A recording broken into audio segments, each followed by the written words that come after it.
നിങ്ങൾ എപ്പോഴും ഈ സ്ത്രീകളെ കാണുമ്പോൾ ഈ സെക്സ് ജോക്കുകൾ മാത്രം പറയുന്നത് നിർത്തൂ. എപ്പോഴും ഈ പെനിട്രൽ സെക്സ് ഒന്നും നടക്കണമെന്നില്ല. പാർവതിയെ പോലെയുള്ള ഒരു ആർട്ടിസ്റ്റ് അത്രയും ബോൾഡായിട്ട് അവർ ഒത്തിരി ട്രോമയിൽ കൂടിയും ഡിപ്രഷനിൽ കൂടിയും കടന്നു പോരുകയും സ്ഥിരമായി കല്ലേറ് കിട്ടുകയും സ്ലട്ട് ഷെയ്മിന് വിധേയാവുകയും ചെയ്യുമ്പോൾ തൻ്റെ എക്സ്പീരിയൻസ് ഇതാണെന്നും താൻ അതിനെ മറികടന്നത് ഇങ്ങനെയാണെന്നും എന്നാലും ഞാൻ ഇങ്ങനെ ഒരു പൊസിഷൻ തന്നെ എടുക്കുള്ളൂ എന്ന് അത്രയും ധൈര്യമായിട്ട് ആ സ്ത്രീ പറഞ്ഞുകൊണ്ടിരിക്കുന്നത് തന്നെയാണ് ഇപ്പോൾ ജനങ്ങൾക്ക് കേൾക്കാൻ ഇഷ്ടം. 1,00,000-ലേറെ കുട്ടികൾ തന്നെ സെക്സ് ട്രാഫിക്കിങ്ങിൽ പെടുന്ന ഒരു ലോകത്താണ് നമ്മളിരിക്കുന്നത്. ഇത്തരത്തിൽ അപജയം വന്നൊരു സമൂഹത്തിനകത്ത് സിനിമ മാത്രം നന്നായിരിക്കണം എന്നുള്ള വാശിയും ശരിയല്ല.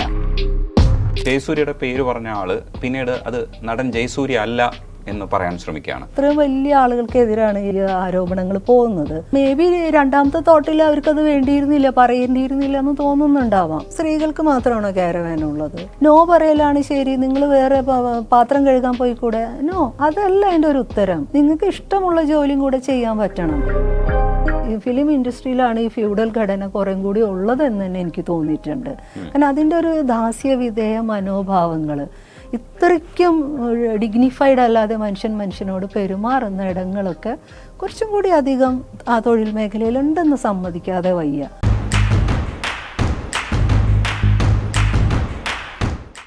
ജോളി ചിറയത്താണ് നമുക്കിപ്പോൾ ഉള്ളത്. ചേച്ചി നമസ്കാരം. നമസ്കാരം. ശാരദ മാഡം റിപ്പോർട്ട് വരുന്ന സമയത്ത് പറഞ്ഞത് മുമ്പ് ഇങ്ങനത്തെ പ്രശ്നങ്ങൾ ഉണ്ടായിരുന്നു, അവർ അഭിനയിക്കുന്ന കാലം മുതൽ ഉണ്ടായിരുന്നു എന്നുള്ളതാണ്.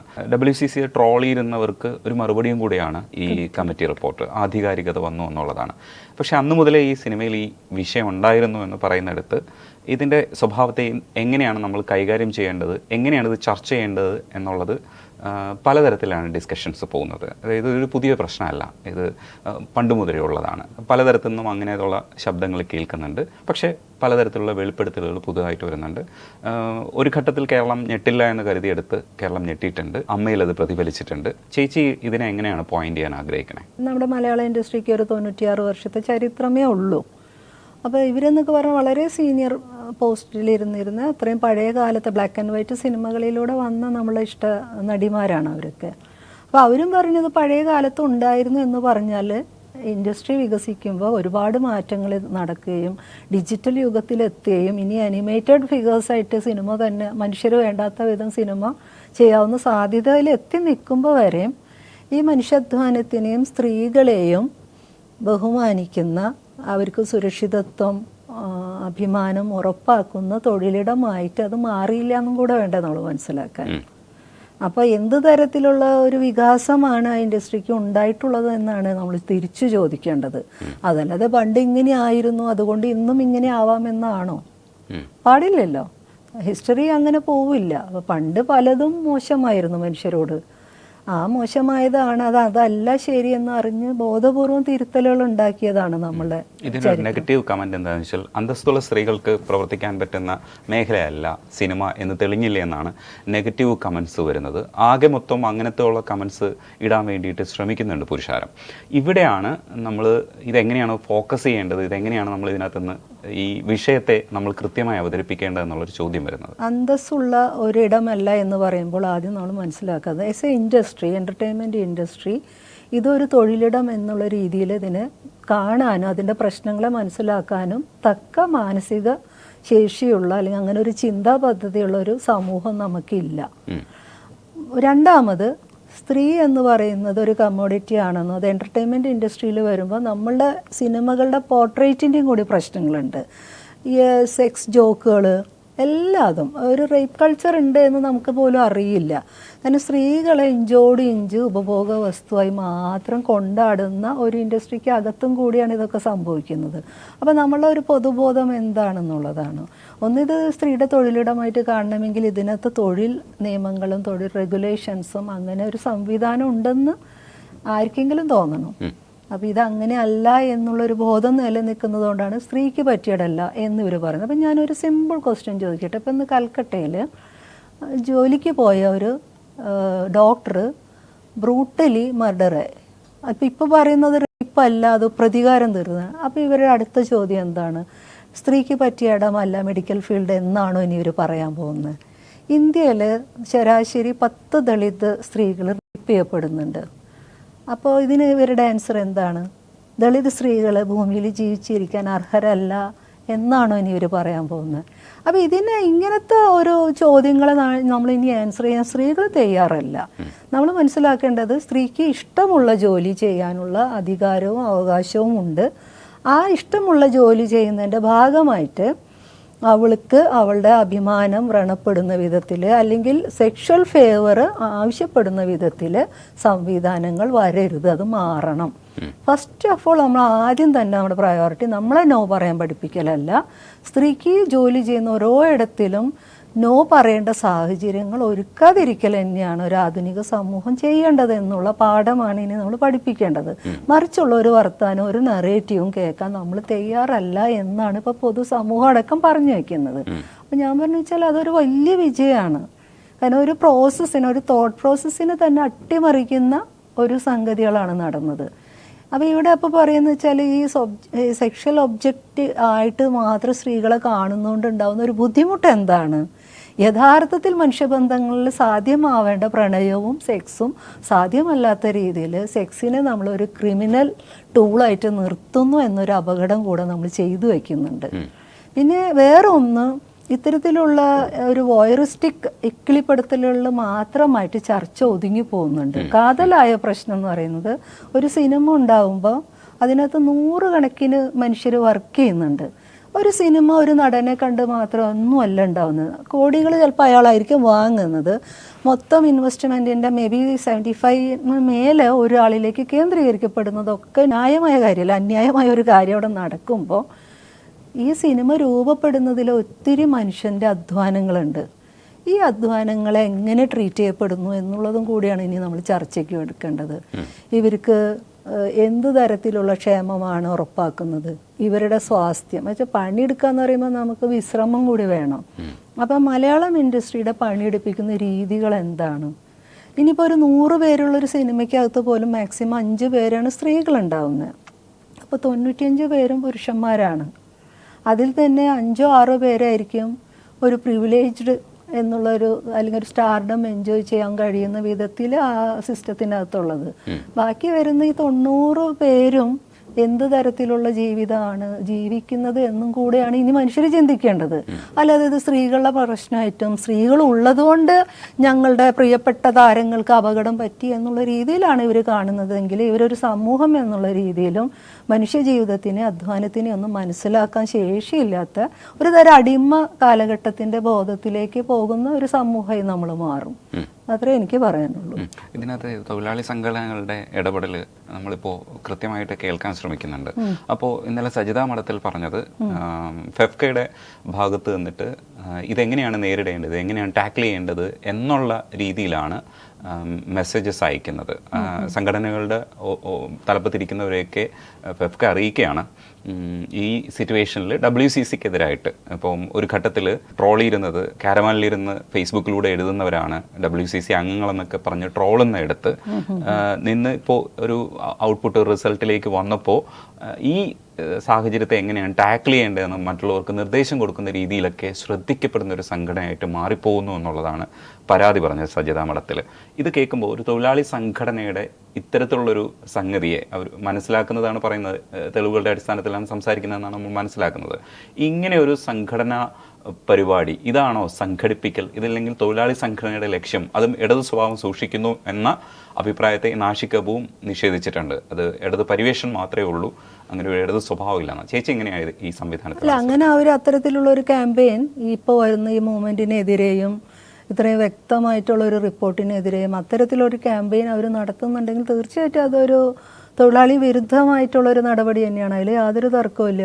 പിന്നെ അതുമാത്രമല്ല, ഒരു ഇടതുപക്ഷം എന്ന് പറയുമ്പോൾ നമ്മൾ ആദ്യം തന്നെ നമ്മുടെ ഉള്ളിൽ വരുന്നത് അടിസ്ഥാന ജനവിഭാഗത്തിനോട് ഐക്യപ്പെടുന്ന ഒരു പ്രത്യയശാസ്ത്രം എന്നുള്ളതാണ്. നമ്മൾ അതിനകത്തൊരു സാമൂഹ്യ നീതി സ്വപ്നം കാണുന്നുണ്ട്. അപ്പോൾ അത് ഇടതുപക്ഷം എന്ന് അവകാശപ്പെടുന്ന തൊഴിലാളി സംഘടനകൾ സ്വയം വിലയിരുത്തണം ഞങ്ങൾ ആർക്കൊപ്പമാണെന്നുള്ളത്. മൂലധന കേന്ദ്രീകൃതമായിട്ടുള്ള ഒരു ഇൻഡസ്ട്രിയുടെ കുറച്ച് ആളുകൾക്കൊപ്പമാണോ, അതോ ആയിരക്കണക്കിന് വരുന്ന തൊഴിലാളികളുടെ ഒപ്പമാണോ എന്നുള്ളത് അവർ തന്നെ വിശകലനം ചെയ്യണം. അപ്പം ഞാൻ പറഞ്ഞ ചിലൊരു റോങ് പ്രാക്ടീസ് അവർ എടുക്കുകയാണെങ്കിൽ അതൊന്നും കുറേ കാലം പോവില്ല. കാരണം ഇതെല്ലാം റിവോൾട്ട് ചെയ്യുന്ന ഒരു അവസ്ഥയിലേക്ക്, കാരണം മനുഷ്യൻ ഗതി കെടുമ്പോൾ റിവോൾട്ട് ചെയ്യും. ഈ ഒരു ഫ്യൂഡൽ കാലഘട്ടത്തിൻ്റെ വിധേയ ദാസ്യ മനോഭാവങ്ങളൊന്നും മനുഷ്യർക്ക് അധികം കൊണ്ടുപോകാൻ പറ്റില്ല. കാരണം ഒരുപാട് മാറ്റങ്ങൾ നമ്മൾ ജീവിച്ചിരിക്കുന്ന സമൂഹത്തിലും ലോകത്തിലും സംഭവിക്കുന്നുണ്ട്. ഇതെല്ലാം അറിഞ്ഞുകൊണ്ടിരിക്കുന്ന മനുഷ്യരാണ് നമ്മളും. അപ്പോൾ ഒരു കാലത്തിൽ നമുക്ക് ചിലൊരു ടെക്നോളജിയോട് നമ്മൾ നന്ദി പറയണം. കാരണം നമുക്ക് ചലനങ്ങളെ, ഭൂമിയിൽ നടക്കുന്ന ഒരു തരത്തിലുള്ള ചലനങ്ങളെയും മറച്ചു വയ്ക്കാൻ പറ്റാത്ത അവസ്ഥയിലേക്ക് ആയിട്ടുണ്ട്. അപ്പോൾ ഇതെല്ലാം റിഫ്ലക്റ്റ് ചെയ്യുന്നതും കൂടെ നമ്മളിനി മനസ്സിലാക്കണം. അപ്പോൾ അങ്ങനെ ഒരു പൊസിഷൻ അവർ എടുക്കുന്നില്ലെങ്കിൽ, ഇങ്ങനത്തെ ഒരു ക്യാമ്പയിൻ എൻ്റെ ശ്രദ്ധയിൽപ്പെട്ടില്ല, ഇപ്പോഴാണ് അറിയുന്നത്. അങ്ങനെയാണെങ്കിൽ അത് തികച്ചും തൊഴിലാളി വിരുദ്ധമായിട്ടുള്ളൊരു നടപടിയാണ് അവർ ചെയ്തുകൊണ്ടിരിക്കുന്നത്. അവർ കുറച്ച് സ്ത്രീകളെ ഒതുക്കാനാണ് അവരത് ചെയ്യുന്നതെന്നുണ്ടെങ്കിൽ അവർക്ക് തെറ്റിയെന്ന് എനിക്ക് പറയാനുള്ളൂ. ഇപ്പോൾ പറയുന്ന തുറന്നു പറച്ചിലുകൾ ആണ് ഈ വാർത്തകൾക്കൊരു ഹൈപ്പ് കൊടുക്കുന്നത്. ഈ കാര്യത്തെ വളരെ കാര്യമായിട്ട് പൊതുജനങ്ങൾ ശ്രദ്ധിക്കുന്നു എന്നാണ് നമ്മൾ മനസ്സിലാക്കുന്നത്. അത് എങ്ങനെയാണ് പൊതുജനങ്ങൾ ഇത് മനസ്സിലാക്കുന്നത് എന്നുള്ളത് സംബന്ധിച്ച് നമുക്ക് വേറെ ചർച്ച ചെയ്യേണ്ടതുണ്ട്. പക്ഷേ ഈ തുറന്നു പറച്ചിലുകൾ, ഇപ്പോൾ ജയസൂര്യയുടെ പേര് പറഞ്ഞ ആള് പിന്നീട് അത് നടൻ ജയസൂര്യ അല്ല എന്ന് പറയാൻ ശ്രമിക്കുകയാണ്. അപ്പം ഇതൊക്കെ ശരിക്കും നമ്മുടെ മെറിറ്റിനെ നഷ്ടപ്പെടുത്തും. അപ്പോൾ ഇയാൾ ഇങ്ങനെയല്ലേ പറഞ്ഞത്, അങ്ങനെയല്ലേ പറഞ്ഞതെന്ന് പറയുന്ന സംഭവം വരും. പക്ഷേ ഇതൊന്നും നമുക്ക് തടയാൻ പറ്റില്ല.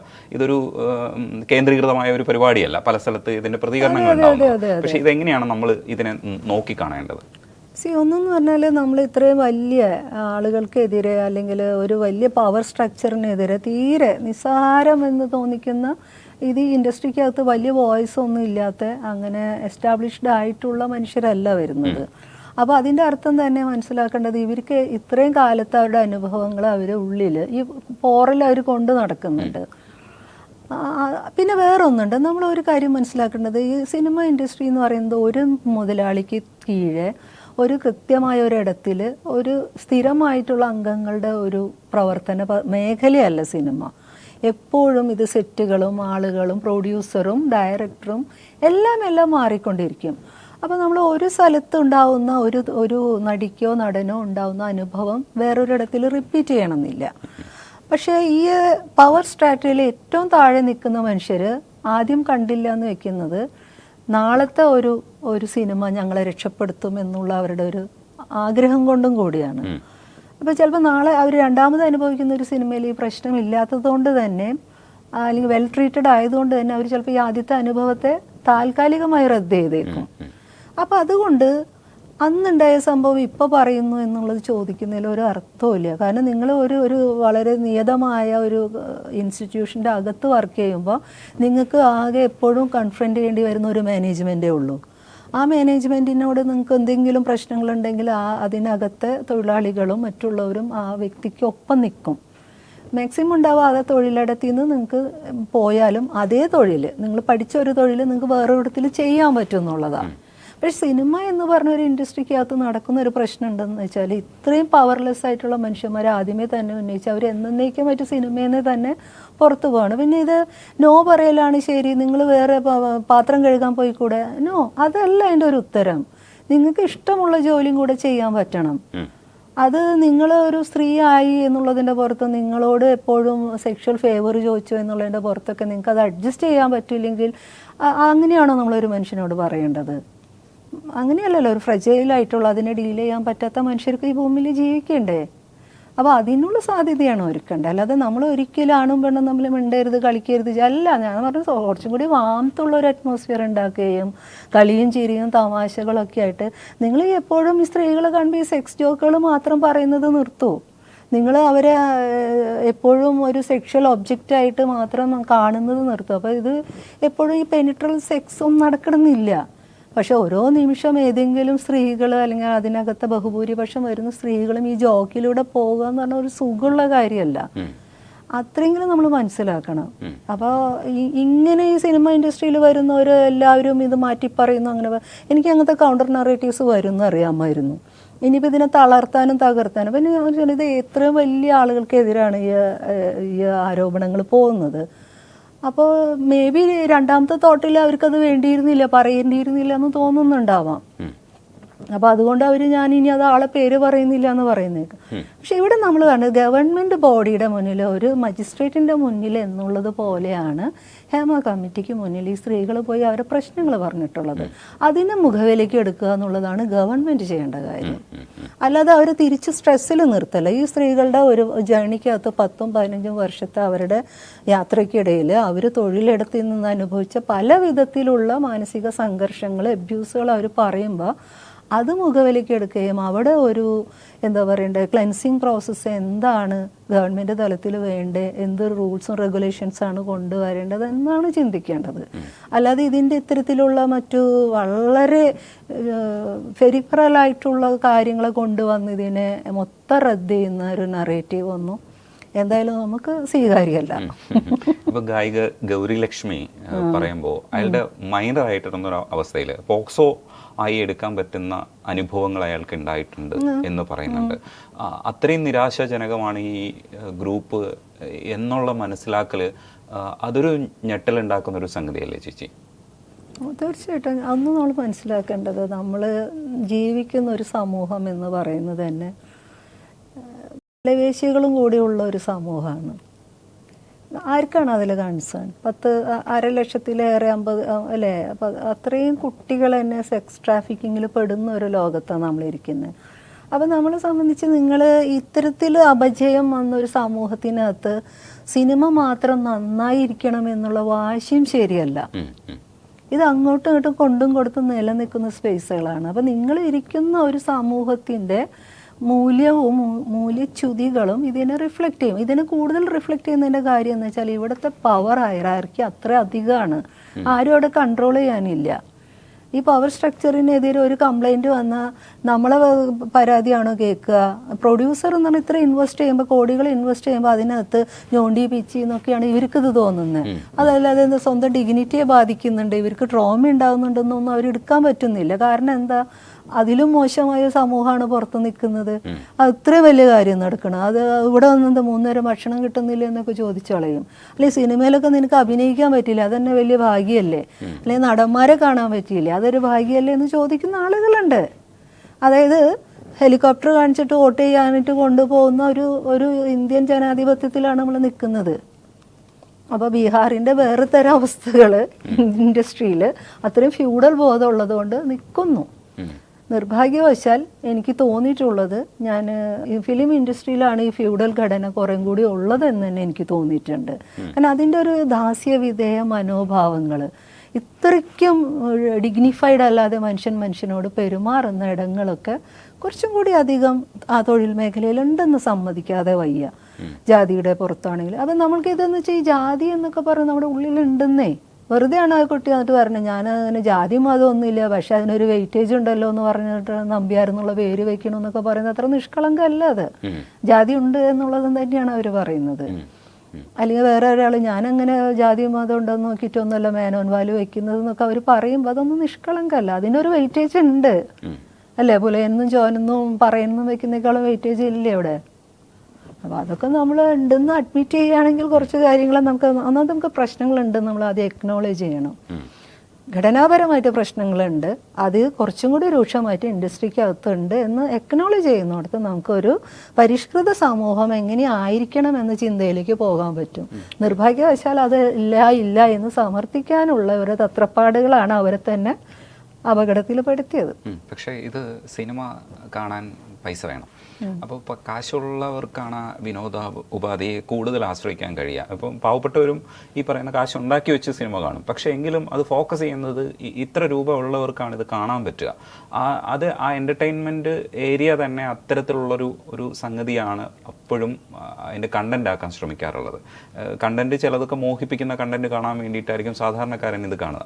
നമ്മുടെ സിനിമയുടെ, മലയാള സിനിമയുടെ വിഷയങ്ങൾ പലപ്പോഴും അത്തരത്തിലായിരിക്കും ഫിക്സ് ചെയ്യുന്നത്. ഇപ്പോൾ നമ്മളൊരു 99% പ്രണയ സിനിമകളിൽ തന്നെ നിൽക്കുന്നത് യങ്സ്റ്റേഴ്സ് ഇത് കാണണം എന്നുള്ളൊരു ആഗ്രഹം കൊണ്ടാണ്. അപ്പോൾ അതിൻ്റെ ഇടയിലാണ് ചെറിയ ഡീവിയേഷൻസോ ചില തരത്തിലുള്ള പടങ്ങളോ ഒക്കെ നമുക്ക് ഉണ്ടായി പോകുന്നത്. പക്ഷെ അതൊരു പൊതു സ്വഭാവമല്ല. ഇതൊക്കെ സിനിമയുടെ ഗ്ലാമർ എന്ന് പറയുന്ന ഒരു അവസ്ഥയിലേക്കാണ് കൊണ്ടുപോകുന്നത്. ഈ ഗ്ലാമർ ആഗ്രഹിച്ചാണ് പലരും ഈ സിനിമയ്ക്കുള്ളിലേക്ക് വരുന്നതും, ഇല്ലെങ്കിൽ ചില ആശയങ്ങൾ പറയാൻ വേണ്ടിയിട്ടും ആൾക്കാർ വരുന്നുണ്ട്. ഈ ഒരു പൊതു സ്വഭാവം, സിനിമയുടെ പൊതു സ്വഭാവം ഈ പറയുന്ന ഏരിയയിലുള്ള ഇത്തരത്തിലുള്ള കാര്യങ്ങളെ വായിക്കാൻ കൂടി ആ ഒരു പൊതു സ്വഭാവത്തെ കൂടി ചേച്ചി ഇപ്പം വിലയിരുത്തണ്ടേ? നമ്മൾ കേരളത്തിൻ്റെ ഒരു പൊതുമണ്ഡലം എന്ന് പറയുന്നത് നോക്കിക്കഴിഞ്ഞാൽ നമ്മളധികം ഒരു മിഡിൽ ക്ലാസ് കൾച്ചർ തന്നെ ഉള്ളവർ തന്നെയാണ്. അതിപ്പോൾ വർക്കിംഗ് ക്ലാസ് ആയിരിക്കുന്ന ഒരാൾക്ക് പോലും മിഡിൽ ക്ലാസ് എന്ന് പറഞ്ഞൊരു കൾച്ചറുണ്ട്. അത് വേറെ തന്നെയാണ്. ആ സ്വഭാവം അധികമുള്ളവരാണ് നമ്മൾ. അപ്പോൾ അതുകൊണ്ട് തന്നെ നമ്മൾ വേറെ സ്ഥലങ്ങളിൽ നോക്കുമ്പോൾ അവിടെ അടിസ്ഥാന ജനവിഭാഗങ്ങളുടെ കാതലായ പ്രശ്നങ്ങളെ, അതിൻ്റെ രാഷ്ട്രീയമായിട്ടുള്ള അതിൻ്റെ പ്രശ്നങ്ങളെ അഡ്രസ്സ് ചെയ്യുന്ന സിനിമകൾ ഉണ്ടാകുമ്പോൾ കുറേ വർഷങ്ങളായിട്ട് മലയാളത്തിലെ മെയിൻ സ്ട്രീമിൽ അത്തരത്തിലുള്ള ഒരു പ്രശ്നം, അത്തരത്തിലുള്ളൊരു സബ്ജക്റ്റ് എടുക്കുന്ന പോലുമില്ല. ഇനി ഒന്നും വേണ്ട, മനുഷ്യബന്ധങ്ങളുടെ ഉള്ളിൽ തന്നെയുള്ള കാതലായ കുറേ പ്രശ്നങ്ങളുണ്ട്. നമ്മൾ ഏറ്റവും കൂടുതൽ വരുന്ന സിനിമകളാണ് ത്രില്ലർ ജോണറിലാണ് നമ്മുടെ, അല്ലെങ്കിൽ ഇൻവെസ്റ്റിഗേഷനാണ്. ഇതല്ലാത്ത വേറൊരു പ്രശ്നം നമ്മുടെ സൊസൈറ്റിക്ക് ഇല്ലേ? അപ്പോൾ നമ്മൾ തന്നെ മനസ്സിലാക്കേണ്ട കാര്യം എന്ന് വെച്ചാൽ നമ്മളൊന്ന് ഇത് എൻ്റർടൈൻമെൻറ്റ് ഇൻഡസ്ട്രി ആണെന്ന് പറയുകയും ഇത്, പക്ഷേ ഞാൻ പറയുക വെച്ചാൽ ഈ തൊഴിലാളികൾ അടങ്ങുന്ന മനുഷ്യരും കൂടി പോയിട്ടാണ് ബോക്സ് ഓഫീസുകൾ ഉണ്ടാക്കുന്നത്. എല്ലാവരും വീട്ടിലിരുന്ന് സിനിമ കാണാൻ തുടങ്ങി കഴിഞ്ഞ് തിയേറ്ററൊക്കെ പൂട്ടി പോകേണ്ടി വരും. ഓൾറെഡി തന്നെ C class theatre, B class തിയേറ്ററൊക്കെ നമ്മളതിന് പോയി കഴിഞ്ഞു. ഇപ്പോൾ PVR പോലെയുള്ളതോ സിനിപോളിസിസ് പോലെയുള്ള തിയേറ്ററുകളേ ഉള്ളൂ. അതായത് 100, 150, 200 പേരൊക്കെ ഇരുന്ന് കാണാവുന്ന തിയേറ്ററുകളിലേക്ക് അത് ചുരുങ്ങി. വേറെ ഒന്നെന്ന് പറഞ്ഞാൽ മനുഷ്യർ ഈ കാലത്ത് ഡിജിറ്റലൈസ് ചെയ്തതിന് ശേഷം നമുക്ക് ഭാഗ്യത്തിന് ഡാറ്റ അവൈലബിൾ ആയതുകൊണ്ട് എല്ലാം സിനിമയാവണം. നമ്മൾ തന്നെ ഇറ്റ് സെൽഫ് എ കോണ്ടൻ്റാണ്. നമ്മൾ തന്നെ റീൽസിലൂടെ ഒരു സിനിമകൾ ഉണ്ടാക്കിക്കൊണ്ടിരിക്കുകയാണ്. അപ്പോൾ അങ്ങനെ കുറേ എൻഗേജ്മെൻറ്റുകൾ, എൻ്റർടൈൻമെൻറ്റുകൾ മാത്രമായിട്ട് ചുരുങ്ങുമ്പോൾ സിനിമയെക്കുറിച്ച് ഗൗരവമായ ആലോചനകൾ സിനിമാ മേഖലയിൽ നിന്ന് ഇല്ലാതായി. ഇത് വെറും ഇൻഡസ്ട്രി ആണെന്നും പണമാണ് അതിൽ നിന്ന് കിട്ടേണ്ടത് എന്ന് പറയുമ്പോൾ കല എന്നുള്ളൊരു സംഗതി ഇതിൽ നിന്ന് ചോർന്നു പോയിക്കൊണ്ടിരിക്കുകയാണ്. ആർട്ട് സമൂഹത്തിന് ചെയ്യേണ്ടിയിരുന്ന മിനിമം ഉത്തരവാദിത്തങ്ങൾ പോലും സിനിമയ്ക്ക് ഇല്ലാതായി എന്നുള്ളൊരു രീതിയിലേക്ക് അത് മാറുന്നുണ്ട്. അത് ഗുണം ചെയ്യില്ല, ഇൻ ഫ്യൂച്ചറിൽ അത് ഗുണം ചെയ്യില്ല. അപ്പോൾ ഇങ്ങനെയുള്ള പലതരത്തിലുള്ള പ്രശ്നങ്ങൾ, പല ലെയറിൽ തന്നെ പ്രശ്നങ്ങളുണ്ട്. അപ്പോൾ അതുകൊണ്ട് പ്രേക്ഷകൻ്റെ മുന്നിലെത്തുന്നത് പ്രേക്ഷകന് കാണാൻ പറ്റുള്ളൂ. അതിൽ തന്നെ ഞാൻ ആലോചിക്കേണ്ടത് നമ്മൾ ഒരു ആഴ്ചയിൽ എത്ര പടം ഇറങ്ങുന്നുണ്ടെന്നുള്ളതാണ് മിനിമം. ഇത്രയും പടങ്ങൾ കാണാനുള്ള സാമ്പത്തിക ശേഷി ഇന്ന് നമ്മുടെ ജനതയ്ക്ക് ഉണ്ടോ? കാരണം ഇൻഫ്ലേഷൻ കൂടുകയും തൊഴിൽ കുറയുകയും തൊഴിൽ സാധ്യതകൾ കുറയുകയും അങ്ങനെ മൊത്തത്തിലൊരു പ്രൊഡക്ടിവിറ്റി ഇല്ലാത്തൊരു സമൂഹമായിട്ടും കൂടി കേരളം മാറുന്നുണ്ട്. അപ്പോൾ ഇതിനൊന്നും അഡ്രസ്സ് ചെയ്യാതെ നമ്മൾ ഫിലിം ഇൻഡസ്ട്രിയാണ് ഇനി നമുക്ക് എല്ലാം കൊണ്ട് ആണോ? ഈ റീസെൻ്റ്ലി വരുന്ന കാര്യങ്ങളെന്ന് വെച്ചാൽ ഇൻഡിവിജ്വലായിട്ട് വരുന്ന പ്രൊഡ്യൂസേഴ്സ് ആരും ഒന്നും ഗെയിൻ ചെയ്തിട്ടില്ല. 100-200 പടങ്ങൾ ഉണ്ടാകുമ്പോൾ 10 പടമൊക്കെയാണ് മാക്സിമം എന്തെങ്കിലും ഉണ്ടാക്കിയെടുക്കുന്നത്. ഈ കോടി ക്ലബ്ബ് എന്നൊക്കെ പറയുന്നത് അവർ തന്നെ പറയുന്നത് അതെല്ലാം ഇല്യൂഷനാണെന്നാണ് പറയുന്നത്. അവർ ഇൻവെസ്റ്റ് ചെയ്തതും അതിന് പുറകിൽ നടന്നതും സ്പെൻഡ് ചെയ്തതും. ഇപ്പോൾ കഴിഞ്ഞ ദിവസം അനൂപനും പറയണ്ടായിരുന്നു, നമ്മളൊരു പടം തിയേറ്ററിൽ എത്തിക്കാനായിട്ട് ഒരു സിനിമ എടുക്കേണ്ട അത്ര തന്നെ കാശ് സ്പെൻഡ് ചെയ്യേണ്ടി വരുന്നു. എന്നിട്ടും നിർഭാഗ്യം എന്ന് വെച്ചാൽ ഇത് എല്ലാം എന്താ പറയണ്ടേ, നമ്മൾ ബുക്ക് മൈ ഷോയിൽ മാത്രമേ കാണിക്കുന്നുള്ളൂ ഇത്രയും ബുക്ക്ഡ് ആണെന്ന്. പക്ഷേ തിയേറ്ററിനകത്ത് വരുമ്പോൾ 10-12 പേരേ ഉള്ളൂ എന്ന് പറഞ്ഞ ഒരു വളരെ ദുരന്തപൂർണമായൊരു പിക്ചർ അങ്ങനത്തെ ഒരു നടനും നിർമ്മാതാവും സംവിധായകനും എഴുത്തുകാരനും ഒക്കെ പറയുകയാണ്. അപ്പോൾ ഇതെല്ലാം നമ്മൾ കൺസിഡർ ചെയ്യേണ്ട കാര്യങ്ങളാണ്. നമ്മൾ വെറുതെ പുകമറി ഉണ്ടാക്കി ഇത് ഇത്രയും എൻ്റർടൈൻമെൻറ്റ് ഇൻഡസ്ട്രിയിൽ നിന്ന് മാത്രം കിട്ടുന്ന എന്തുമാത്രം നികുതികളുണ്ട്, നമ്മൾ എത്ര കാശ് കൊടുക്കുന്നത്. ഇന്ന് മിനിമം PVRലൊക്കെ പോയി ഒരു സിനിമ കാണണമെങ്കിൽ ഏറ്റവും ചുരുങ്ങിയത് നമുക്ക് 160 രൂപ ഒരാൾക്ക് വേണ്ടേ? അപ്പോൾ അതൊന്നും അങ്ങനെ നിസ്സാരമായിട്ട് മനുഷ്യരുടെ അധ്വാനത്തെ, അതുപോലെ കാണികളെ, അത് മിഡിൽ ക്ലാസിൻ്റെ പ്രശ്നങ്ങളാണ്, അങ്ങനെയൊന്നും കാണുന്നതിൽ യാതൊരു മീനിങ്ങും ഇല്ല കേട്ടോ. സർക്കാർ ഹേമ കമ്മിറ്റിയിൽ അടുത്തെടുക്കാൻ പോകുന്ന സ്റ്റെപ്പാണ്. ഇപ്പോൾ ഒരു സ്റ്റെപ്പ് എടുത്തതെന്ന് വെച്ചാൽ ഇത്തരത്തിലുള്ള കേസുകൾ വരുന്നത് എങ്ങനെ കൈകാര്യം ചെയ്യാമെന്ന് പറഞ്ഞിട്ട് പോലീസിനെ ഏൽപ്പിക്കുന്നു.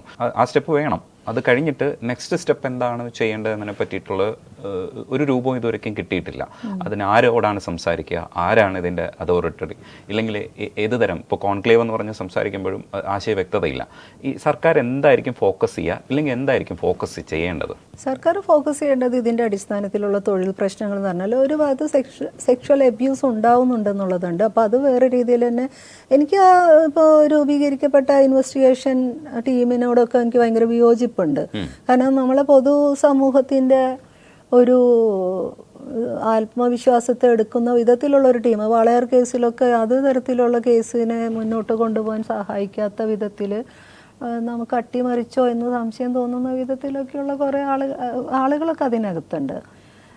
അപ്പോൾ എന്താണെന്ന് വെച്ചാൽ ഇങ്ങനെയുള്ള ആളുകൾ ഏത് തരത്തിലായിരിക്കും ഈ കേസ് അന്വേഷിക്കുക എന്നുള്ള സംശയമൊക്കെ നമുക്ക് വരും. ഒരു ജെൻഡർ സെൻസിറ്റിവിറ്റി എന്താണെന്നുള്ളത് അപ്പോൾ ഇതിനകത്ത് പോസ്കോ പോലും ഉൾപ്പെടുത്താവുന്ന കേസുകളുണ്ടെന്ന് കേൾക്കുന്നു. അപ്പോൾ അങ്ങനെയൊക്കെ വരുമ്പോൾ ഒന്നും നമ്മൾ മനസ്സിലാക്കേണ്ടത് ഈ റിപ്പോർട്ട് തന്നെ വരുന്നത് സെൻസർ ചെയ്തിട്ടാണ്. അതും 4.5 വർഷം അത് കൊണ്ടു നടക്കുന്നു. പിന്നെ നമ്മൾ പുറമേ നിന്നുള്ള ഇടപെടൽ, information right to information act പ്രകാരമൊക്കെ എന്നിട്ട് ഇവരെല്ലാം കൊടുക്കുന്നത് ഇത് പുറത്ത് വിടണ്ടെന്ന്. പിന്നെ ഏറ്റവും അവസാനം വനിതാ കമ്മീഷൻ വഴി കോടതി വഴിയൊക്കെയാണ് ഈ സെൻസർ ചെയ്തൊരു കോപ്പിയെങ്കിലും കിട്ടുന്നത്. അപ്പോൾ എന്തിനാണ് ഇത്രയും ആശങ്ക? ഈ ഒരു 5 വർഷം എന്ന് പറയുമ്പോൾ ഇതിനകത്ത് ഈ ആളുകൾ പറഞ്ഞ മൊഴിയുടെ അടിസ്ഥാനത്തിൽ എന്തെങ്കിലും ഒരു സ്റ്റെപ്പ് എടുക്കുകയായിരുന്നെങ്കിൽ ഈ 5 വർഷത്തെ ഈ മനുഷ്യരുടെ സ്ട്രെസ് ഒന്ന് കുറയുമായിരുന്നു. കുറച്ചും കൂടിയും തോട്ട്ഫുള്ളായിട്ട് ഇതിൻ്റെ പ്രശ്നങ്ങളിലേക്ക്, ഇത്രയും ഗുരുതരമായ വീഴ്ചകളിലേക്ക് എത്തിക്കാതെ കാര്യങ്ങളെ അഡ്രസ്സ് ചെയ്യാൻ ഇവരും കൂടെ പ്രാപ്തരാക്കാമായിരുന്നു. അപ്പോൾ ഇത് ചെയ്തില്ല എന്ന് പറയുന്നത് ഗവൺമെൻറ് ആർക്കൊപ്പാണെന്നുള്ള ഒരു സംശയം നമ്മളേതുപോലെ എന്നെപ്പോലുള്ള ഒരാൾക്കുണ്ട്. രണ്ടാമത് ഇവർ ഉടനെ അനൗൺസ് ചെയ്യുന്നത് കോൺക്ലേവ് ആണ്. ഓൾറെഡി ആരോപിതരായ മനുഷ്യരാണ് കോൺക്ലേവിൻ്റെ സമിതിയിലുള്ളത്. നമുക്ക് എന്ത് ആത്മവിശ്വാസം വരിക? ഒരു ഗവൺമെൻറ് ചെയ്യേണ്ട കാര്യങ്ങളെന്ന് പറഞ്ഞാൽ അത് ഗവൺമെൻറ് എന്നല്ല, ഇതൊരു പ്രാക്ടീസിങ് സിസ്റ്റത്തിലും ആരോപിതനായ ഒരു വ്യക്തിനെ അതിൽ നിന്ന് മാറ്റി നിർത്തുന്നത് പരാതി പറഞ്ഞ ഒരാൾക്ക് കൊടുക്കേണ്ട ഒരു ആത്മവിശ്വാസമാണ്. ഇതത് ചെയ്യുന്നില്ല എന്ന് മാത്രമല്ല, ഇവരൊക്കെ അടങ്ങിയ ഒരു സമിതിയാണ് ഈ കോൺക്ലേവിനെ മുന്നോട്ടും കൊണ്ടുപോകുന്നത് എന്നുള്ളതൊക്കെ ഒരു കണ്ണിൽ പൊടിയിടാൻ ചെയ്യുന്നതാണോ? സത്യത്തിൽ ഇത്തരം പ്രശ്നങ്ങളെ അഡ്രസ്സ് ചെയ്യണം, ആർജവത്തോടെ അഡ്രസ്സ് ചെയ്യണം എന്നുള്ള താല്പര്യമില്ല. പിന്നെ ഇതിനൊരു സിനിമ നയമാണ് വരേണ്ടത്. നമുക്കൊരു ഫിലിം പോളിസി ഉണ്ടാവണം. ഇതിനകത്ത് സേവന വേതന വ്യവസ്ഥകൾ, തൊഴിൽ സമയങ്ങൾക്കൊക്കെ ഒരു റെഗുലേഷൻ ഉണ്ടാവണം. അതുപോലെ IC ഒക്കെ ഇംപ്ലിമെൻ്റ് ചെയ്യുന്നതിനകത്ത് ഗവൺമെൻറ്റിൻ്റെ തന്നെ ഒരു മോണിറ്ററിങ് ബോഡി വേറെ വേണം. LCCയും കൂടെ അത് ചെക്ക് ചെയ്യണം. ICC ഫങ്ഷൻ ചെയ്യുന്നുണ്ടോയെന്നും LCC ചെക്ക് ചെയ്യുന്ന വിധത്തിലേക്ക് ഗവൺമെൻറ് അതിന് നിർദ്ദേശങ്ങൾ കൊടുക്കണം. ഇങ്ങനെ പതുക്കെ മാറ്റിയെടുക്കാവുന്ന പ്രശ്നങ്ങൾ, ഇതൊന്നും പരിഹരിക്കാൻ പറ്റാത്ത പ്രശ്നമല്ല. പക്ഷെ നിങ്ങളുടെ താല്പര്യങ്ങളും നിങ്ങൾ ആർക്കൊപ്പം എന്നുള്ളതാണ് ഇതിനകത്തെ പ്രശ്നങ്ങൾ. അപ്പോൾ അതൊക്കെ നിയമം വെച്ചും അതിനൊരു ആർജവമുള്ള ഒരു ഗവൺമെൻറ് അത് ആ സിസ്റ്റം ഇംപ്ലൈ ചെയ്തേ പറ്റുള്ളൂ. അത് ഇംപ്ലിമെൻ്റ് ചെയ്യാതെ പറ്റില്ല. അത് എൻ്റെ ഫോക്കസ് അതിലേക്കാണ്. അല്ലാതെ എനിക്ക് ഈ കോൺക്ലേവും അതൊന്നും ഉണ്ടാവാൻ പോകുന്ന, കാരണം ഈ കോൺക്ലേവിനോട് തന്നെ നമുക്ക് ഇപ്പം ഇവരൊക്കെയാണ് സമിതി എന്നുണ്ടെങ്കിൽ നമുക്കതൊക്കെ ബുദ്ധിമുട്ടാണ്. അത് എന്തുമാതിരി ആയിരിക്കുന്നു. സർക്കാരിൻ്റെ ഭാഗം കഴിഞ്ഞ് കഴിഞ്ഞാൽ പിന്നെ ഉള്ളത് നമ്മൾ നോക്കുന്നത് താരസംഘടനയായിട്ടുള്ള അമ്മയുടെ ഭാഗത്തു നിന്നുള്ളതാണ്. ഈ വിഷയം ഉണ്ടാവുന്നത് തന്നെ ഇപ്പോൾ നടി ആക്രമിക്കപ്പെട്ട കേസുമായി ബന്ധപ്പെട്ട കാര്യം അമ്മയുടെ മീറ്റിങ്ങിനകത്ത് ചോദിക്കുമ്പോൾ ഉണ്ടാവുന്ന കൂകി വിളികൾ, അപ്പോൾ മുകേഷിനെ പോലെ ഗണേഷിനെ പോലുള്ള ആൾക്കാർ ആക്രോശത്തോടു കൂടി ചോദ്യങ്ങളെ നേരിടുന്ന ഒരു അവസ്ഥ കണ്ടിട്ടുണ്ടായിരുന്നു. അതിനെ തുടർന്ന് വന്ന കൂകലാണ് നമ്മൾ ഏറ്റവും കൂടുതൽ സങ്കടം ഉണ്ടാക്കിയത്. അങ്ങനെ ഉണ്ടാവാൻ പാടില്ല, അതൊരു പരിഷ്കൃത സമൂഹത്തിൻ്റെ ഒരു മാർഗ്ഗമല്ല ആ സ്പേസിൽ. അപ്പോൾ അങ്ങനെ ഒരു സാധനം ഉണ്ടായെടുത്തുന്നത് ഇതുവരെ നമുക്ക് എത്തിക്കാൻ കഴിഞ്ഞു എന്ന് പറയുന്ന ഒരു വിജയമാണ്. അവിടുന്ന് ഇതുവരെ ഉണ്ടായ ഒരു മലയാള സിനിമയുടെ ഒരു നീക്കം, ഇല്ലെങ്കിൽ ഇത്തരത്തിലുള്ള ചെറിയ മൂമെൻറ്റുകൾ, ഇപ്പോൾ ഈ ഫേസ്ബുക്ക് പോസ്റ്റ് കാരവാനിൽ നിന്ന് ഇടുന്നു എന്ന് പറയുന്ന ഗ്രൂപ്പിനെ കൊണ്ട് ഇത്രയൊക്കെ ചെയ്യാൻ കഴിഞ്ഞെങ്കിൽ കുറച്ചുകൂടെ ശക്തമായിട്ടുള്ളൊരു മൂവ്മെൻറ്റിലേക്ക് ഇത് എത്തുകയാണെങ്കിൽ ഒരു നല്ലൊരു മാറ്റം കിട്ടില്ലേ ചേച്ചി? ഇത് ഇനി ഉണ്ടാവേണ്ട മൂവ്മെന്റ് എന്ന് പറഞ്ഞാൽ WCCക്ക് ഒറ്റയ്ക്ക് ചെയ്യാൻ കഴിയുന്ന ഒരു കാര്യമല്ല. കാരണം WCC ഉന്നയിക്കുന്ന വിഷയങ്ങളിൽ സ്ത്രീകളുടെ മാത്രം പ്രശ്നമല്ല എന്നും കൂടെ ഈ പൊതുസമൂഹം മനസ്സിലാക്കണം, സിനിമ ലോകവും മനസ്സിലാക്കണം. ഞങ്ങൾ ഇമ്മീഡിയറ്റ് ഫോക്കസ് വരാനുള്ള കാരണം ആ കൂക്കുവിളിയിൽ നിന്ന് നേരിട്ട ചില അപമാനങ്ങൾ മാത്രമല്ല, ഈ അതിജീവിതയ്ക്കൊപ്പം ആരും നിൽക്കില്ല എന്നുള്ള തിരിച്ചറിവിൽ നിന്നാണ് അവിടെ ഉണ്ടായിരുന്ന സ്ത്രീകൾ നിരന്തരം ഇടപെട്ട് ഈ പ്രശ്നത്തിൽ നിങ്ങൾ ന്യായമായ ഒരു നീതിപൂർവമായ പൊസിഷൻ എടുക്കണമെന്ന് പറഞ്ഞ് തോറ്റിട്ടാണ് അവർ അവിടെ നിന്ന് ഇറങ്ങിപ്പോരുന്നത്. അതിനുശേഷമാണ് WCCയുടെ ഫോർമേഷനൊക്കെ ഉണ്ടാകുന്നത്. അപ്പോൾ അവിടെ നിന്ന് അങ്ങോട്ട് നിരന്തരം പരിഹസിക്കപ്പെട്ടും അപഹസിക്കപ്പെട്ടും ഇതുമാതിരി തന്നെ കാരവൻ ഫെമിനിസ്റ്റുകൾ എന്നൊക്കെയുള്ള പരാതികൾ കേട്ട് കോർണർ ചെയ്യപ്പെട്ട, ഈ ഇൻഡസ്ട്രിയിൽ നിന്ന് തന്നെ കോർണർ ചെയ്യപ്പെട്ട സ്ത്രീകളാണ് എല്ലാവരും. എന്നിട്ട് അവരുടെ പ്രവർത്തനം ഇവിടം വരെ എത്തുമ്പോൾ ഇന്ന് നേരെ ട്രോള് തീരുകയാണ് ചെയ്യുന്നത്. ഇന്ന് ട്രോള് തീരുക മാത്രമല്ല, സെൻസിബിളായിട്ടുള്ള ഒരു സമൂഹം ഇവരിവിടം വരെ പരിപാടി ഈ പണി എത്തിച്ചു എന്ന് പറയുമ്പോൾ ഇതിൻ്റെ ക്രെഡിറ്റ് അടിച്ചുകൊണ്ട് തക്ക രീതിയിൽ ആളുകൾ അപ്പുറത്തുനിന്ന് വരുന്നുണ്ട്. അതായത് ഒരു സുപ്രഭാതത്തിൽ പെട്ടെന്ന് വന്നിട്ട് കുറേ പേരൊക്കെ നമ്മളെന്താണോ ഉന്നയിച്ചത് അത് തന്നെയാണ് നടക്കേണ്ടത് എന്നിങ്ങനെ ചുമ്മാ പ്രസിൻ്റെ മുന്നിൽ പറഞ്ഞു പോകുന്ന കാഴ്ചയും നമ്മൾ കാണുന്നുണ്ട്. പക്ഷെ ഏറ്റവും സന്തോഷകരമായ കാര്യം എന്ന് വെച്ചാൽ അതിനകത്ത് ജനാധിപത്യപരമായ ഒരു ഫങ്ഷനിങ് ഇല്ലായിരുന്നു എന്നുള്ളതാണ് ഈ രാജിക്ക് ശേഷം വരുന്ന ആർഗ്യുമെൻറ്റ്സ്. അവരുടെ ഉള്ളിൽ നിന്ന്, മെമ്പേഴ്സിൻ്റെ ഉള്ളിൽ നിന്ന് തന്നെയുള്ള, ഞാൻ പിന്നീട് കുറച്ച് പേരുടെ ഇൻ്റർവ്യൂസൊക്കെ കണ്ടപ്പോൾ മനസ്സിലായത് അവരുടെ ഉള്ളിൽ ബിറ്റർനെസ് ഉണ്ട്. അവർക്ക് അവിടെ ഒരു വാല്യൂ ഇല്ല, വോയിസ് റൈസ് ചെയ്യാനുള്ള സ്പേസ് ഇല്ല, ആരും അവർ കേൾക്കുന്നില്ല. അത് അങ്ങനെ ഒരു പവർ സ്ട്രക്ചറിനകത്ത് ഒട്ടും ഡെമോക്രാറ്റിക് അല്ലാത്ത ഒരു സ്ട്രക്ചർ ആയിരുന്നു എന്നുള്ളത് നമ്മൾ മനസ്സിലാക്കുന്നുണ്ട്.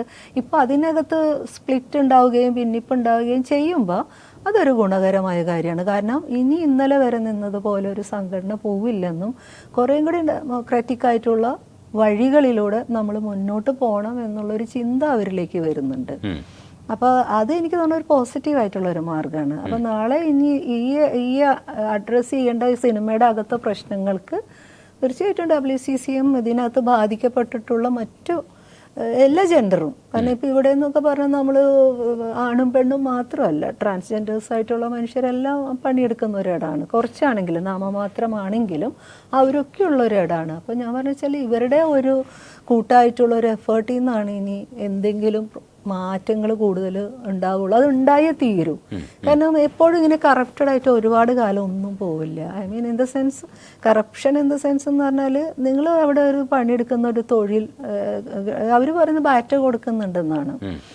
16 മണിക്കൂറൊക്കെ പണിയെടുക്കുന്നതാണ്. കാരണം ഒരു സിനിമ രൂപപ്പെടുമ്പോൾ അതിൻ്റെ ഒരു ആർട്ടിസ്റ്റിക് വാല്യൂനെ അല്ല, മണി വാല്യൂനെയാണ് അവർ നോക്കുന്നത്. അപ്പോൾ അതുകൊണ്ട് ഈ എപ്പോഴും പുതുമുഖങ്ങളായി വരുന്ന എഴുത്തുകാർക്കും സംവിധായകർക്കും മേലൊരു പ്രഷറുണ്ട്. അപ്പോൾ ഇവരുടെ ഒരു മിടുക്ക് എന്ന് പറയുന്നത് 40 ദിവസം കൊണ്ട് ചെയ്യുന്ന ഒരു സിനിമയൊക്കെ 25 ദിവസം കൊണ്ടും 30 ദിവസം കൊണ്ടും ചെയ്തു കൊടുക്കാം. അപ്പോൾ ഒരു 2 മാസം കൊണ്ടൊക്കെ ചെയ്യേണ്ട ഒരു സിനിമ, ഇവരുടെ ആർട്ടിസ്റ്റിക് ആയിട്ടുള്ള ഇവരുടെ ഒരുപാട് ഏരിയാസിനെ കോംപ്രമൈസ് ചെയ്തിട്ടൊക്കെയാണ് ഇവർ ഈ സിനിമ ഉണ്ടാക്കേണ്ടി വരുന്നത്. അപ്പോൾ ഇവർ ഹെൽപ്ലെസ് ആണ്, ഈക്വലി ഹെൽപ്ലെസ്സാണ്.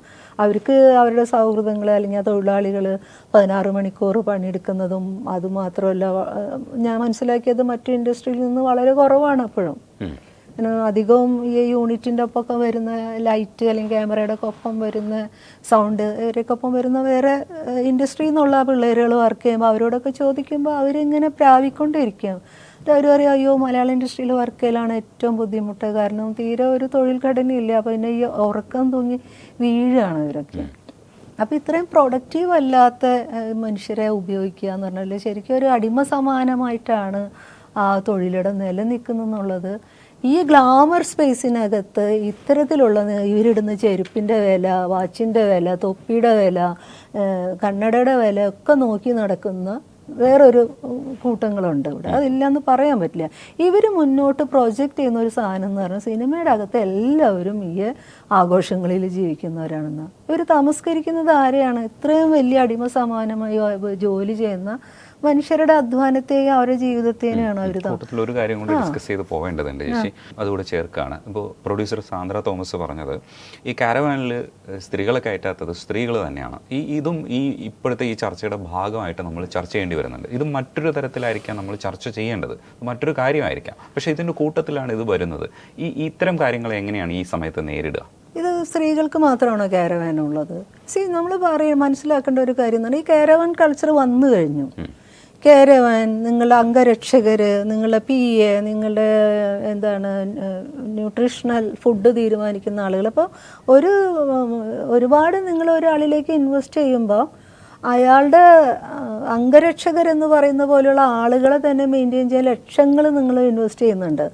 അപ്പോൾ ഇതെല്ലാം നമ്മൾ ഉണ്ടാക്കിയതാണോ? ആ ഒരു സിസ്റ്റം, അത്ര ഒരു ബാഡ് ഹാബിറ്റ്. ഒരു ജോലി ചെയ്യുന്നിടത്ത് ഇത്രയും നല്ല വരുമാനം കിട്ടുമ്പോൾ പിന്നീട് ഇത്തരത്തിലുള്ള ഈ ഫെസിലിറ്റേഴ്സിന് കൂടി നമ്മൾ അനുവദിച്ച് കൊടുക്കേണ്ട അധിക ഭാരം പ്രൊഡ്യൂസറിൽ വരുമ്പോൾ സ്വാഭാവികമായിട്ട് സംഭവിക്കുന്നത് ഏറ്റവും താഴേക്കിടയിലുള്ളവരെ സ്ക്വീസ് ചെയ്യുക എന്നുള്ളതാണ്.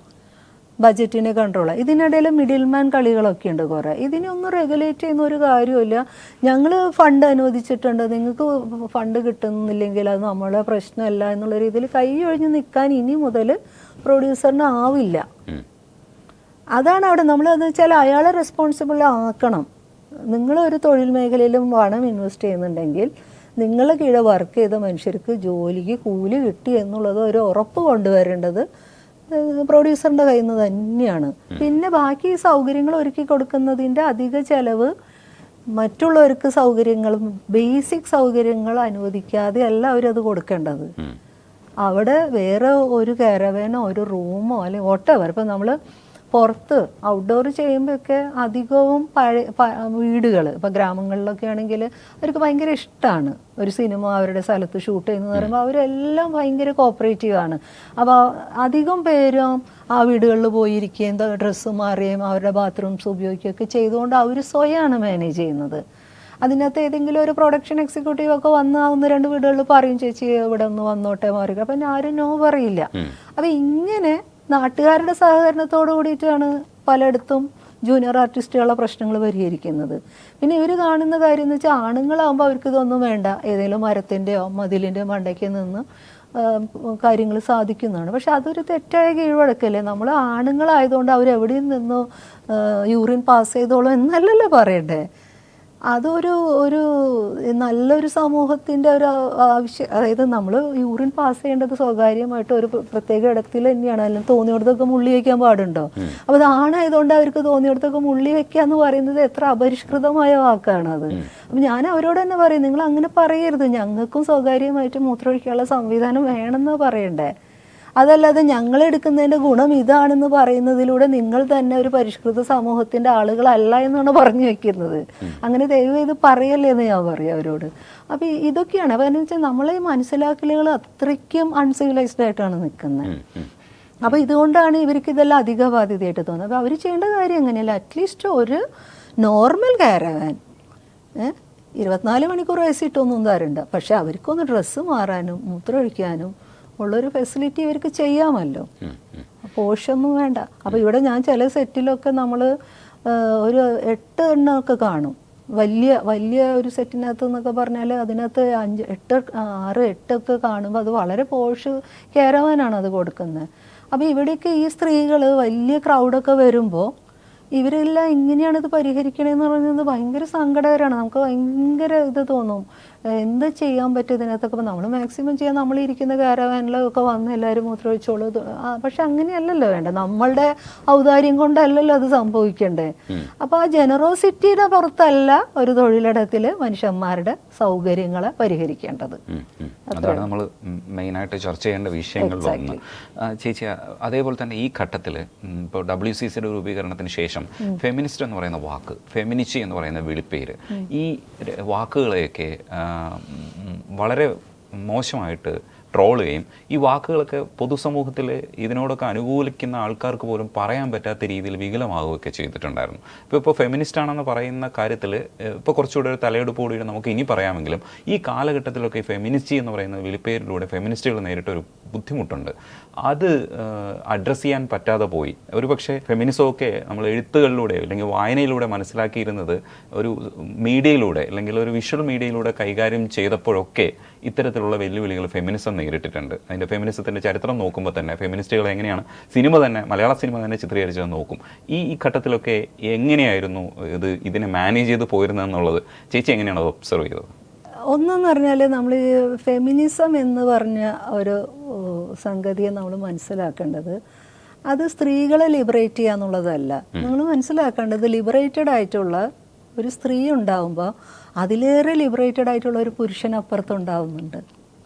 അപ്പം ഞങ്ങൾക്ക് ഒരു ഉറപ്പുണ്ട്, നമ്മൾ ഫെമിനിസം എന്ന് പറയുമ്പോൾ ഞങ്ങളുടെ വ്യക്തിഗതമായ സ്വാതന്ത്ര്യം എന്നുള്ളതിനെ കുറിച്ച് മാത്രമല്ല, ഒപ്രസ്ഡായി പോകുന്ന ഓരോ മനുഷ്യൻ്റെയും അഭിമാനത്തെക്കുറിച്ചാണ് ഐസം മുന്നോട്ട് വയ്ക്കുന്നത് എന്നുള്ള ബോധ്യമുള്ളതുകൊണ്ട് നമ്മളിപ്പോൾ നേരത്തെ ഒരു കാലത്ത് പറയില്ലേ, ഇപ്പോൾ സതി നിർത്തലാക്കണ്ട എന്ന് പറഞ്ഞിട്ട് അന്നത്തെ പൗരോഹിത്യത്തിന് ലക്ഷക്കണക്കിന് പെണ്ണുങ്ങളെ ഇറക്കാനുണ്ടായിരുന്നു. അന്ന് വെറും 3000-4000 പെണ്ണുങ്ങളാണ് സതി നിർത്തലാക്കണം എന്ന് പറഞ്ഞത്. അപ്പോൾ അന്ന് ഇവർ തെറി വിളിച്ചിരുന്നു. അപ്പോൾ ഈ നിർത്തലാക്കണം എന്ന് പറഞ്ഞ 4000 പേരുടെയും വാക്കുകളാണ് ചരിത്രത്തിൽ പിന്നീട് സ്ഥാനം പിടിച്ചത്. അതിൻ്റെ ഗുണം ആരുണ്ടായത്? ആ ഗുണഭോക്താക്കളായോ ലക്ഷക്കണക്കിന് വരുന്ന സ്ത്രീകളും ഇന്നിപ്പോൾ നമ്മൾ അവരോട് പറയുകയാണേ, അന്ന് നിങ്ങളൊക്കെ വേണമെന്നല്ല പറഞ്ഞു, ഇന്ന് സതി അനുഷ്ഠിക്കുമെന്ന് ചോദിച്ചാൽ അവരുടെ അഭിപ്രായം എന്തായിരിക്കും? അപ്പം ഞാൻ പറഞ്ഞാൽ ഫെമിനിസത്തിൻ്റെ ഒരു ഗുണം എന്ന് പറഞ്ഞാൽ അത് ഫ്യൂച്ചറിസ്റ്റിക് ആയിട്ടാണ്, കുറേയും കൂടി ആധുനികമായ പരിഷ്കൃതമായ സമൂഹങ്ങൾക്ക് വേണ്ടിയാണ് അത് നിലനിൽക്കുന്നത്. മനുഷ്യരെ ലിബറേറ്റ് ചെയ്യുക എന്നുള്ളതും കൂടിയാണ്. അപ്പം നമ്മൾ പേടിക്കേണ്ട കാര്യമില്ല, നമുക്ക് നമ്മളെടുക്കുന്ന പണി അറിയാം. എന്തായാലും ഒരു മെയിൽ ഷോവിനിസ്റ്റിക് പിക്ക് എന്ന് പറയുന്ന ഒരു ആണുണ്ടാവുന്നേക്കാളും സമൂഹത്തിന് നല്ലത് ഒരു ഫെമിനിസ്റ്റ് ഉണ്ടാവുന്നതാണെന്ന് ദയവ് ചെയ്ത് നമ്മുടെ പുരുഷ സുഹൃത്തുക്കളും കൂടി മനസ്സിലാക്കിയാൽ കാര്യങ്ങൾ കുറച്ച്. പിന്നെ ഒരു കാര്യം ഉണ്ട്, ഇതിനകത്ത് ഞാൻ മനസ്സിലാക്കുന്നത് ഫെമിനിസം എന്ന് പറയുന്നത് ഫെമിനിസ്റ്റുകൾ മാത്രം കൊണ്ടു നടക്കുന്നതല്ല. ആ ഫെമിനിസ്റ്റ് കാഴ്ചപ്പാടുള്ള എത്രയോ പുരുഷന്മാരും കൂടി ഉള്ളത് കൊണ്ട് തന്നെയാണ് ഇന്ന് ഈ ക്യാമ്പയിനൊക്കെ ഇത്ര ശക്തി കിട്ടുന്നത്. അപ്പോൾ ഈ ഫെമിനിസം എന്ന് പറയുന്നത് എന്തോ പെണ്ണുങ്ങളുടെ പെണ്ണുങ്ങളുടെ സവിശേഷമായ പ്രശ്നങ്ങളെ അഡ്രസ്സ് ചെയ്യാൻ. ഇപ്പോൾ നമുക്ക് ഒരു കാലത്ത് സ്ത്രീകൾക്ക് വോട്ടവകാശം ഉണ്ടായിരുന്നില്ല. അപ്പോൾ അന്ന് വോട്ടവകാശം വേണമെന്ന് പറഞ്ഞ് തുടങ്ങിയതും അടിസ്ഥാന ജനവിഭാഗത്തിൽ വെറും അലക്കുകാരികളായിട്ടുള്ള സ്ത്രീകളാണ് അന്ന് തുടങ്ങുന്നത് ആ സമരം. അവർ മരിക്കുന്നു, കൊന്നു, അവരെ റേപ്പ് ചെയ്തും അടിച്ചും ഒക്കെ എന്തെല്ലാം തരത്തിൽ ജയിലിലിട്ടും പീഡിപ്പിച്ചിട്ടും ഒക്കെ തന്നെയാണ് അന്നത്തെ ആ സമരങ്ങൾ അന്ന് പോയത്. അപ്പോൾ അന്നില്ലായിരുന്നു എന്നുള്ളതിൻ്റെ പുറത്ത് ഇന്ന് നമ്മൾ അത് ശരിയാണ്, പോളിസി മേക്കിങ്ങിലും അധികാരത്തിലും സ്ത്രീകൾക്ക് അധികാരം കൊടുക്കണ്ടെന്ന് തന്നെയാണോ നമ്മൾ തീരുമാനിക്കുക? അല്ലല്ലോ. അപ്പോൾ അന്ന് വളരെ കുറച്ചായിട്ടുള്ള സ്ത്രീകൾക്ക് വോട്ട് ചെയ്യാനുള്ള അവകാശം കിട്ടിയിട്ട് ഇന്ന് നമ്മൾ പറയുന്നത് എന്താണ്, അധികാരത്തിൽ നമുക്ക് പോളിസി മേക്കിങ്ങിലൊക്കെ ഞങ്ങളെ ചിന്തയെ എടുക്കും എന്ന് പറഞ്ഞാൽ അതിലെന്താ തെറ്റ്? നമ്മൾ കോ എക്സിസ്റ്റ് ചെയ്യേണ്ടതല്ലേ? ഒരു കുടുംബം എന്ന് പറയുമ്പോൾ അത് ആണും പെണ്ണും മക്കളും ഒക്കെ അടങ്ങുന്ന, ആൺകുട്ടിയും പെൺകുട്ടിയും ഒക്കെ അടങ്ങുന്ന കോ എക്സിസ്റ്റിംഗ് ആയിട്ടുള്ള ഒരു ഏരിയാസ് അല്ലേ ഈ സമൂഹം. അപ്പോൾ അതിനകത്ത് നമ്മളെ കൂടെയുള്ള ഈ മനുഷ്യരെ അവരുടെ അഭിപ്രായങ്ങളെ കേൾക്കേണ്ടതില്ല എന്ന് തീരുമാനിക്കുന്നതാണോ നല്ലത്? അവർക്കൊരു അഭിപ്രായം ഉണ്ടെങ്കിൽ അത് കേൾക്കണമെന്ന് മാത്രമല്ല, അത് വാലിഡ് ആണെങ്കിൽ അതാണ് അപ്ലൈ വേണ്ടത് എന്ന് തീരുമാനിക്കുന്നതാണോ നല്ലത്? വളരെ സിമ്പിളാണ് അതൊക്കെ. പക്ഷെ നമ്മളുടെ ഈ പറഞ്ഞ മാതിരി ആധിപത്യ ബോധങ്ങൾ നമ്മൾ സമ്മതിക്കുന്നില്ല. സത്യത്തിൽ നിങ്ങൾക്കൊക്കെ സ്ട്രെസ് കുറഞ്ഞ് ജീവിക്കാൻ പറ്റും ഇവിടെ എല്ലാവരും ഫെമിനിസ്റ്റുകളായാൽ. തീർച്ചയായിട്ടും എല്ലാ പുരുഷന്മാരും അങ്ങനെ ആവണമെന്നാണ് എൻ്റെ ആഗ്രഹം. ഒന്നുകൂടെ ഉള്ളത്, ഇപ്പോൾ WCCയെ സംബന്ധിച്ച് സംസാരിക്കുന്ന സമയത്ത് ആദ്യഘട്ടത്തിൽ മഞ്ജു വാര്യർ ഉണ്ടായിരുന്നു. അത് കഴിഞ്ഞിട്ട് മഞ്ജു വാര്യർ വിട്ടു നിൽക്കുമ്പോൾ മഞ്ജു വാര്യർ ഇല്ലേ എന്നുള്ളൊരു ചോദ്യം വരുന്നുണ്ട്. മഞ്ജു വാര്യർ എന്തുകൊണ്ടാണ് നിൽക്കാത്തത്? സൗകര്യങ്ങൾ ഉണ്ടായില്ലേ? ഇങ്ങനെയൊക്കെ വ്യക്തികൾ അധിഷ്ഠിതമായിട്ട് ഇപ്പോൾ പാർവതിയുടെ സഫറിങ്സിനെ കുറിച്ച് നമ്മൾ സംസാരിക്കാറുണ്ട്. വ്യക്തികളെ ഇങ്ങനെ ചൂണ്ടേണ്ടി വരുന്നത് അവരൊക്കെ മുഖ്യധാര നടികൾ എന്നുള്ള അർത്ഥത്തിലാണ്. അങ്ങനെയാണല്ലോ നമ്മൾ കൂടുതൽ ഷോൾഡർ ചെയ്യുന്ന നടികളെ നമ്മൾ കൂടുതൽ ചോദിക്കും. ഇവിടെ നിന്നിട്ട് ഇവരൊക്കെ മാറിയാലും മാറിയില്ലെങ്കിലും ഈ സംവിധാനങ്ങൾ നടന്നുപോയി, ഇല്ലെങ്കിൽ പ്രവർത്തനങ്ങൾ നടന്നുപോയി. അത് ഒരുപക്ഷെ ഒരു ഓർഗനൈസ്ഡ് ആയിട്ടുള്ള ഒരു സെറ്റപ്പ് അല്ലായിരുന്നു, കുറച്ചുകൂടെ ലൂസ്ഡ് ആയിട്ടുള്ള. ആ സൗന്ദര്യത്തെ കൂടി നമ്മൾ ആസ്വദിക്കണം. ഇല്ലെങ്കിൽ അങ്ങനെ ലൂസ്ഡ് ആയിട്ട് ചില സംഘടനകൾക്ക് നിൽക്കാൻ പറ്റും. അതിന് സംഘടിത സ്വഭാവം തന്നെ, കേഡർ സ്വഭാവം തന്നെ വേണമെന്നൊന്നുമില്ല, ഒരു നിർബന്ധമില്ല. അതിൻ്റെ ഒരു ജൈവികത ഉണ്ടല്ലോ, അത് ഒരു സമൂഹം മൊത്തത്തിൽ ഇങ്ങനെ ആഗ്രഹിക്കുകയാണ് ചില കാര്യങ്ങൾ നടക്കണമെന്നുള്ളത്. അത് തന്നെയല്ലേ അതിൻ്റെ ഒരു ക്യാമ്പയിനിങ് മോഡായിട്ട് പ്രവർത്തിച്ചതും ഇപ്പോൾ റിസൾട്ടിലേക്ക് വരുമ്പോൾ ഒരു സന്തോഷം. അത്ര തന്നെയുള്ളൂ. കാരണം ഇത് WCCക്ക് ഒരു പ്രസിഡന്റോ സെക്രട്ടറിയോ അങ്ങനെയില്ല. നമ്മൾ ഒന്നിച്ച് തന്നെയാണ് കാര്യങ്ങൾ. ഒരു വിഷയം വന്ന് നമ്മൾ ചർച്ച ചെയ്യും, നമുക്കിതിൽ എന്ത് ചെയ്യണമെന്ന്. അപ്പം അതിനകത്ത് നമ്മൾ എല്ലാവരുടെയും അഭിപ്രായം കിട്ടാൻ വെയിറ്റ് ചെയ്യും. അപ്പം അതുകൊണ്ടാണ് പെട്ടെന്ന് നമുക്കൊരു റിയാക്ഷൻസ് ഒന്നും എടുക്കാൻ പറ്റാത്തത്. കാരണം നമ്മൾ എല്ലാവരുടെയും അഭിപ്രായം, മാക്സിമം എല്ലാവരുടെയും അഭിപ്രായം. അപ്പോൾ അതിനകത്ത് തന്നെ നമ്മൾ ബുദ്ധിപരമായ ഏറ്റക്കുറച്ചിലുകൾ, കാര്യങ്ങളെ മനസ്സിലാക്കാനുള്ള ഏറ്റക്കുറച്ചിലുകളൊക്കെയുള്ള മനുഷ്യരുണ്ട്. അപ്പോൾ നമ്മൾ അവരെയും കൂടെ കൺവിൻസ് ചെയ്യണം. അപ്പോൾ അങ്ങനെ ഒരു വളരെ ഓർഗാനിക് ആയിട്ടുള്ള ഒരു പ്രോസസ്സ് ഉള്ളത് കൊണ്ടാണ് ഞങ്ങൾക്ക് ചിലപ്പോൾ ഇത്രയും കാലം നിൽക്കാൻ പറ്റിയത്. ഇതിനകത്ത് നമ്മൾ സെക്രട്ടറിയാണ്, ഇയാൾ ഇതാണ്, അപ്പോൾ ഇയാൾ പറഞ്ഞത് നമ്മൾ കേൾക്കുള്ളൂ, ഇങ്ങനെയില്ല. ഞങ്ങൾ അങ്ങോട്ടും ഇങ്ങോട്ടും, അതാണ് ഞങ്ങളുടെ ഒരു ബ്യൂട്ടി എന്ന് പറയുന്നത്. നല്ലപോലെ ക്രിട്ടിസൈസ് ചെയ്യും, നല്ലപോലെ കാലുവാരും. അപ്പോൾ ഇതിനകത്ത് നിങ്ങൾ നിന്നോളണം. മെമ്പർഷിപ്പ് ക്യാമ്പയിനൊന്നുമല്ല, അതിനകത്ത് ഏത് സമയത്തും ആർക്കും വന്നിട്ട് എനിക്ക് WCCയിൽ എനിക്ക് ആളാവണമെന്ന് പറഞ്ഞാൽ നമ്മളവരെ വെൽക്കം ചെയ്യും. അതിന് പ്രത്യേകിച്ച് ക്രൈറ്റീരിയ ഒന്നുമില്ല. 50,000 രൂപ ഇവിടെ വെക്കൂ, അല്ലെങ്കിൽ 3 സിനിമയിൽ അഭിനയിച്ച സർട്ടിഫിക്കറ്റ് കൊണ്ടുവരുന്നല്ല. സിനിമ ചെയ്യാനുള്ള ആഗ്രഹമുണ്ട്, അവർ പഠിച്ചു വന്നത് ഇതാണ്, അല്ലെങ്കിൽ ഞാൻ ക്യാമറ പഠിച്ചു, അല്ലെങ്കിൽ ഡിസൈനിങ് പഠിച്ചു, അല്ലെങ്കിൽ എഡിറ്റിംഗ് പഠിച്ചു, ഞാൻ ഇൻഡസ്ട്രിയിൽ വർക്ക് ചെയ്യാൻ ആഗ്രഹിക്കുന്നുണ്ട്, ഞാൻ നിങ്ങളോട് കൂടെ അസോസിയേറ്റ് ചെയ്യട്ടെ എന്ന് പറയുമ്പോൾ നമ്മൾ ഏറ്റവും ഫ്രഷേഴ്സ് ആയിട്ടുള്ള ആളുകളെ പോലും അതിലേക്ക് വരുന്നുണ്ട്. കാരണം എന്താ, അവർ ഇൻഡസ്ട്രീനെ ഇപ്പോൾ നോക്കി അവർ പുറത്തൊക്കെ പഠിച്ച് വന്ന് തിരിച്ചു വന്നിട്ട് ഈ ഇൻഡസ്ട്രിയിലേക്ക് ഒരു എൻട്രിക്ക് വേണ്ടി ശ്രമിക്കുമ്പോൾ അവർ ഇതുമാതിരിയുള്ള സെറ്റ് ബാക്സ് ആണ്, ഒരു നിലയ്ക്ക് ഒരു ആക്സസ് കിട്ടുന്നില്ല. അപ്പോൾ അവർ പിന്നെ വിചാരിക്കുന്നത് അവർക്ക് സിനിമ സംസാരിക്കണം, സിനിമ സംഭവിക്കണം.